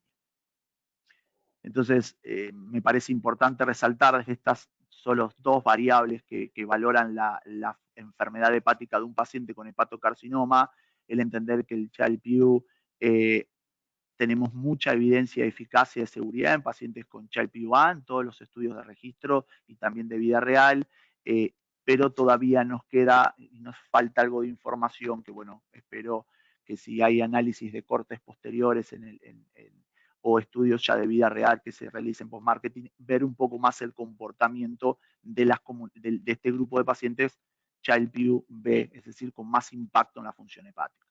Ahora, desde la etiología también es importante, esto lo vemos a diario y muchas series lo demuestran, hay entre un 20 y un 30% de pacientes que tienen más de una etiología de cirrosis en el momento del diagnóstico, ¿no? Y la enfermedad, la autoinmune en sí es una enfermedad que puede coexistir con otras y que nosotros lo vemos en nuestra corte de pacientes, tiene una incidencia relativamente alta respecto a otras poblaciones del mundo, ¿no? Entonces, la conclusión importante, me parece que un poco lo dijo la doctora en su presentación, es que me parece que estos perfiles hacen de la necesidad de seleccionar muy bien la primera línea, individualizar estas situaciones para darle al paciente la mejor opción. Ahora, yendo un poquito a la vida real, y ya para terminar, si uno hace el ejercicio y ve la situación de Child-Pugh como clasificación de función hepática, en un análisis que hicimos el año pasado, de casi ahora superamos los 50 pacientes trasplantados por hepatocarcinoma en el programa en estos 10 años, pero en un corte que hacíamos a mediados del año pasado con una N de 41, podemos observar que el momento en el que nosotros conocemos al paciente, casi el 46% de esos, perdón, el 54% de esos pacientes eran Child-Pugh-BC, ¿no? Entonces, es ahí cuando un poco la vida real nos va a ir mostrando, en función de las experiencias y también del trabajo multidisciplinar, en cuanto a la necesidad o no de asumir riesgos, en qué opciones le brindamos a estos pacientes, haciendo el ejercicio de que si esto, en vez de ser pacientes que se trasplantaron, hubiesen sido una corte candidata a tratamiento sistémico, el 54% en ese momento era Child-Pugh-BC. Ahora, respecto a la etiología, comparando viral y no viral, en esta misma corte, un 67% de los pacientes de nuestra corte tienen una etiología no viral, lo que difiere un poco de los registros, sobre todo en poblaciones asiáticas, en donde la carga viral es muy importante, el INBRAVE creo un poco lo muestra, y dentro de esas causas no virales, el 12% eran pacientes que tenían hepatocarcinoma y hepatitis autoinmune. Nada, solo eso. Me parece que es importante que el BSLC es un algoritmo que, como se ha dicho, da las diferentes posibilidades y las diferentes opciones terapéuticas en los diferentes estadios, que en función del estadio es un poco el profesional o la especialidad que lleva un poco el comando del paciente, pero sí me parece, y estamos todos de acuerdo en la necesidad de abordarlo multidisciplinarmente, y nada, me parece importante este mensaje final respecto a que el hepatocarcinoma lo tratamos entre todos. Así que solo eso, muchas gracias. No, por favor. Bueno, empezamos con las preguntas, ¿preparados todos? ¿Sí? Vamos a empezar con el doctor Sastre. Le preguntan, considerando un paciente con hepatocarcinoma no operable, ¿en qué pacientes no indicaría el tratamiento con la combinación en primera línea? Bueno, pues básicamente en aquellos que excluimos, que tenían criterios de exclusión para el estudio INBRAVE, si estamos refiriéndonos a la combinación de Atezo-Eva, es decir, pacientes con enfermedades autoinmunes que requieren tratamiento sistémico, pacientes trasplantados, pacientes con hemorragias recientes, con varices esofágicas con riesgo inminente de sangrado, pacientes hipertensos con muy mal control de la tensión arterial, pacientes con coagulopatías. Es decir, ha mostrado un poco la doctora Maroto cuál es el perfil de pacientes que no deberíamos tratar, que son aquellos, pues básicamente, pues como digo, con enfermedades autoinmunes, con virus de hepatitis B con cargas virales altas. También se excluían en el estudio los que tenían, como antes ha comentado el compañero de Uruguay, que a veces tienen más de una etiología, y tenemos enfermos pues que tienen ambos, infección por virus B y C, y estos pacientes también estaban excluidos del estudio. Es decir, que hay grupos de pacientes que quedan muy claramente delimitados en los criterios de inclusión y exclusión del INBRAVE, que no tenemos a día de hoy datos para que sean tratados con la combinación. Muchísimas gracias. Doctora Maroto, consideraciones de la endoscopía previo al uso de Atezo-Beva. Bien, pues como hemos dado en la presentación, es verdad que he indicado de forma general que en el estudio, antes de iniciar el tratamiento sistémico, incluimos, al menos nuestro grupo, una gastroscopia, que es verdad que, bueno, de cara al INBRAVE era necesaria, pero en líneas generales, para terapia sistémica, hacemos una gastroscopia a todos los pacientes, aunque es verdad que de entrada los pacientes que requieren gastroscopia en el entorno de la hepatopatía crónica son aquellos que tienen algún signo sugestivo de presentar hipertensión portal clínicamente significativa, pero en este caso, de cara al riesgo de de los antiangiogénicos en general, también de los inhibidores de tirosinquinasa, pero en este caso en la combinación, se lo hacemos a todos los pacientes. Y en este caso, es verdad que aunque no encontremos signos de hipertensión portal, pero sí que nos hemos encontrado pacientes con patologías erosivas, úlceras gástricas o duodenales, que quizás luego no hubieran sangrado, pero es cierto que nos ha permitido detectar patología para poder iniciar pues, el tratamiento correspondiente, y es verdad que también es una técnica que bueno, suele estar disponible de forma relativamente fácil, es relativamente poco invasiva y rápida de realizar. Entonces, en este caso, y hasta tener mayor experiencia, no está de más tener una gastroscopia. Desde luego, los pacientes que tengan algún signo sugestivo de hipertensión portal, ya sea analítico, radiológico, por fibroscan, sin duda deben realizarse la gastroscopia y posteriormente hacer la profilaxis siguiendo las indicaciones de las guías habituales de Baveno, realizar la profilaxis en pacientes con varices grandes o que tengan signos de riesgo hemorrágico, o pacientes Child-Pugh C con varices de cualquier tipo. Muchísimas gracias. Pregunta Javier. Al hablar de tasa de respuesta objetiva, ¿qué toma en consideración? ¿La suma de la respuesta completa y respuesta parcial, o la suma de respuesta completa, respuesta parcial o enfermedad estable? ¿Cómo variaron estos valores en el uso de Atezo-Beva en el IMbrave 150? Bueno, cuando hablamos de respuestas objetivas incluimos respuestas completas y respuestas parciales. Eso es lo que damos como tasa de respuestas objetivas y que está en torno, pues eso, al 30% con esa combinación de Atezo y bevacizumab. Luego está un grupo de pacientes que tienen control de la enfermedad porque tienen estabilización de las lesiones, pero esto no está dentro del parámetro de las respuestas objetivas. Claro. Todos estos parámetros son superiores con la combinación de Atezo-Beva a sorafenib. Fantástico, muchas gracias. Josema. Sí, quería hacerle un poco una pregunta quizás a los dos y no tanto de la evidencia, sino de la opinión, ¿no? de ustedes. ¿Cómo vivieron el tema del manejo de los efectos secundarios? Y si en la corte que manejaron ustedes, que ingresó al IMbrave, notaron una notoria menor frecuencia de estos efectos que con sorafenib en la práctica habitual. Y después un poco una opinión que les quería preguntar es, ¿cómo están manejando? Imagino que quizás los ingresen en algún protocolo, pero la segunda fase, el tratamiento de segunda línea en estos pacientes que progresan bajo esta combinación, ¿no? Porque obviamente todavía no está nada pautado, no hay un esquema establecido para el segunda línea ante progresión de este nuevo fármaco, ¿no?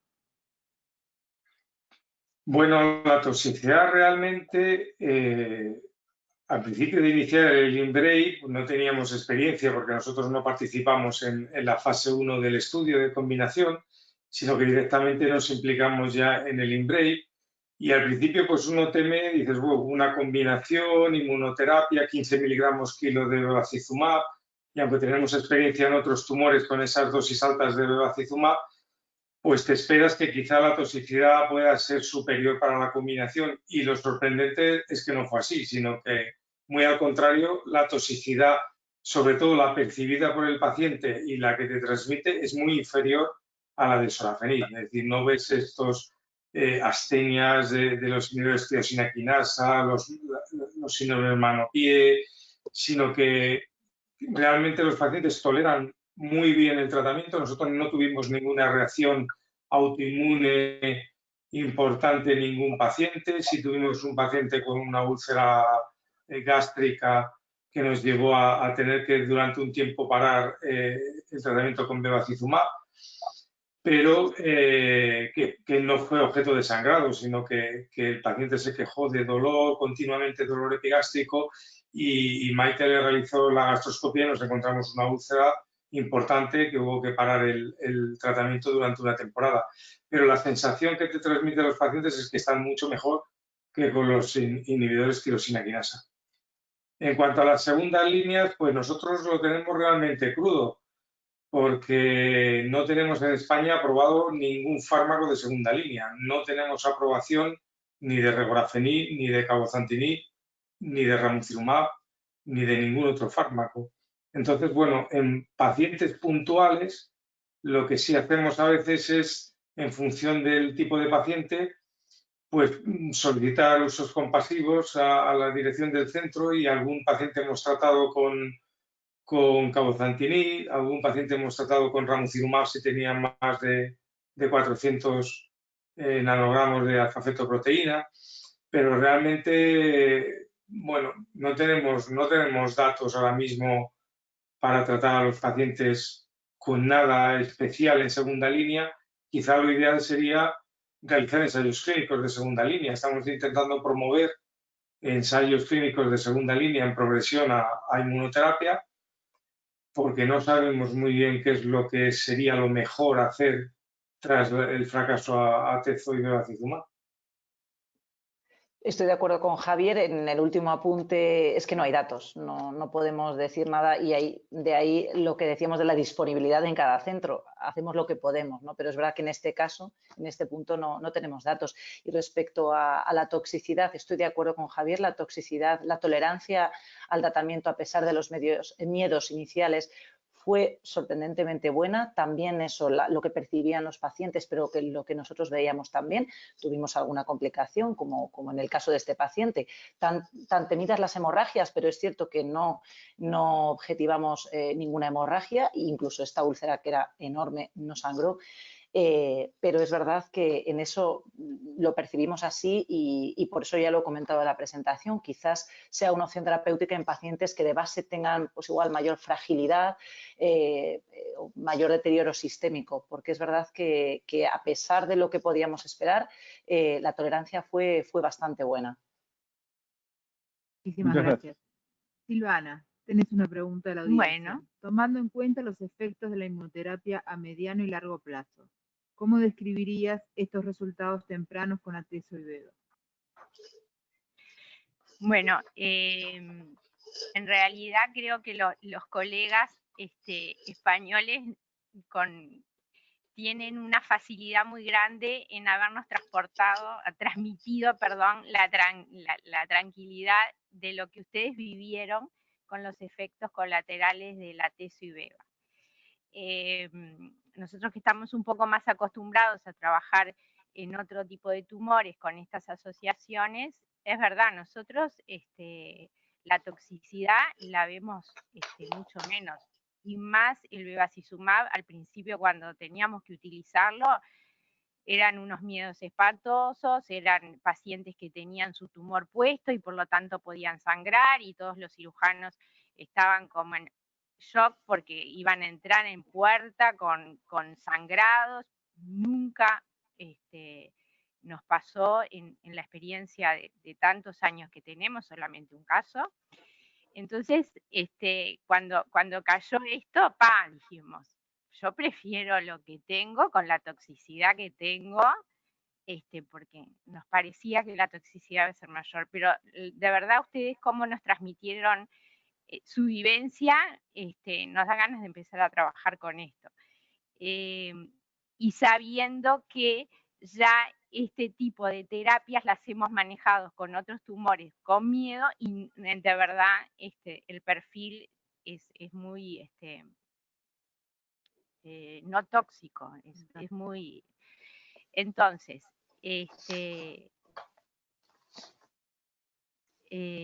además, ustedes nos dieron también esa pauta no menor de que los pacientes con fragilidad en cuanto a su terreno y de edad avanzada, que son los que uno más tendría miedo en que la toxicidad es mayor, fueron los que no tuvieron tanta toxicidad y tuvieron también respuestas. Entonces creo que eso también nos anima a que el perfil tóxico tal vez no sea tan grande como lo suponemos. Me gustaría hacer una pregunta, aprovechando, que es que en las gráficas, cuando ustedes muestran de sobrevida y de sobrevida libre de enfermedad, uno ya podría predecir, como en otro tipo de tumores, que la inmunoterapia obtiene después como una meseta en el tratamiento. Sé que todavía es pronto, pero las curvas parecerían que lo están mostrando, ¿no? Como que la inmunoterapia, después de que consigue una respuesta, la mantiene. No así el sorafenib, que las respuestas son muy cortas y cae la sobrevida.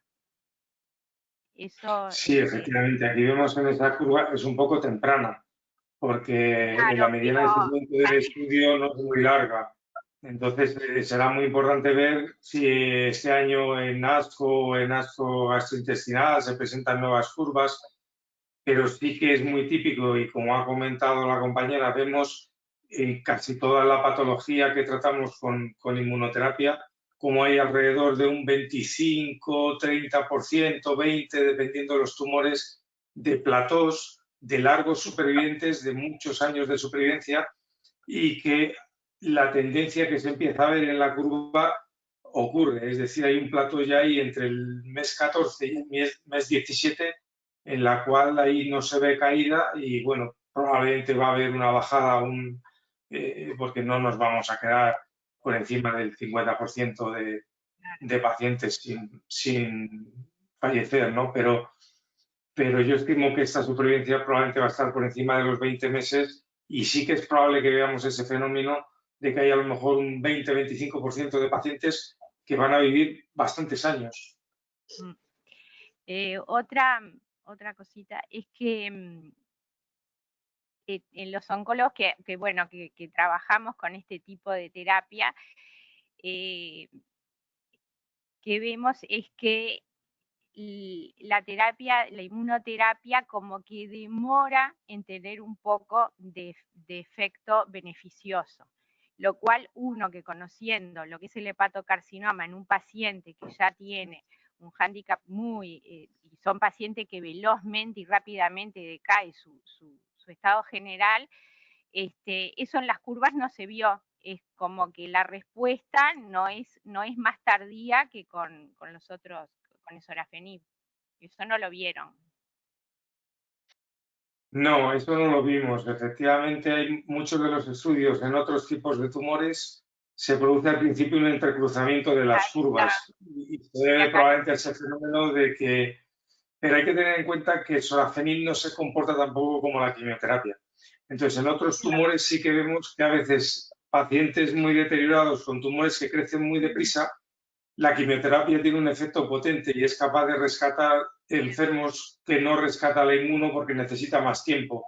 Y entonces al principio, los primeros 2 o 3 meses, te encuentras que parece que las curvas es mejor la quimio que la inmunoterapia, pero después se cruzan y acaba siendo mejor el tratamiento con inmunoterapia. Pero claro, sorafenib no es un quimioterápico, no se comporta así. Este fenómeno no lo vemos en el hepatoma.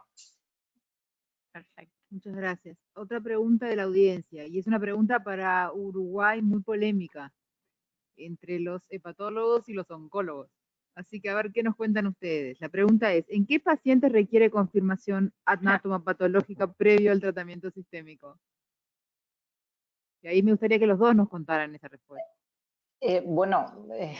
La confirmación anatomopatológica, como nos dicen las guías, luego habrá casos en los que haya más polémica, debe hacerse en aquellos pacientes que no tengan signos de hepatopatía crónica ni hepatitis crónica por virus B. Es verdad que a veces, la hepatopatía crónica no tenemos un diagnóstico tan fácil por pruebas de imagen y ahora tenemos en juego la posibilidad de usar un FibroScan, pero también es verdad que el FibroScan pues tiene más validación en ciertas patologías que en otras, los valores de corte son diferentes, entonces ahí puede suponer una dificultad, pero es verdad que si el paciente tiene signos de cirrosis y cumple los criterios de la ISEL, de la guía americana, que cumple las características que antes han comentado mis compañeros en cuanto a comportamiento radiológico, en esos casos sí.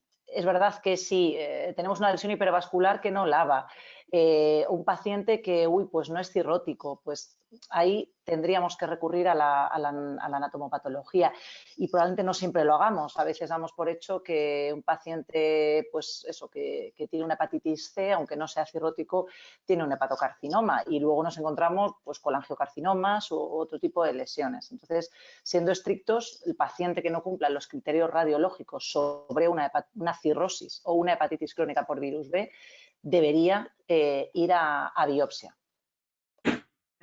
Javier.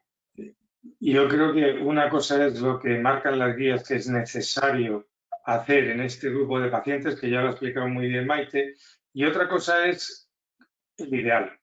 Y el ideal para los oncólogos siempre es tener muestras histológicas, porque así lo hemos aprendido pues, a lo largo de toda nuestra experiencia en todos los tumores, porque es la única manera de conocer al enemigo, es la única manera de mirarlo al microscopio, determinar características anatomopatológicas, determinar características biológicas, estudiar genes, hacer, ahora mismo que disponemos de la posibilidad de hacer secuenciación genómica, es decir, es la única manera de tener un arma con la que encontrar factores predictivos, subgrupos pronósticos y de poder entender mejor lo que está pasando en los pacientes. Entonces, aunque no sea necesario, yo creo que tenemos que intentar todos meternos en la cabeza que cuantas más biopsias tengamos, más entenderemos de la enfermedad y más rápido avanzaremos.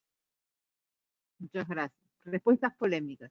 Ahora tenemos a Victorio con una pregunta y creo que va a ser la última pregunta que vamos a tener en el panel. No, yo a Javier y a Maite, a los dos, primero una observación que tiene que ver con datos del INBRAVE 150, que la verdad que muchos de los datos entusiasman respecto, ¿no?, a efectividad, a este switch en el perfil de eventos adversos, ¿no?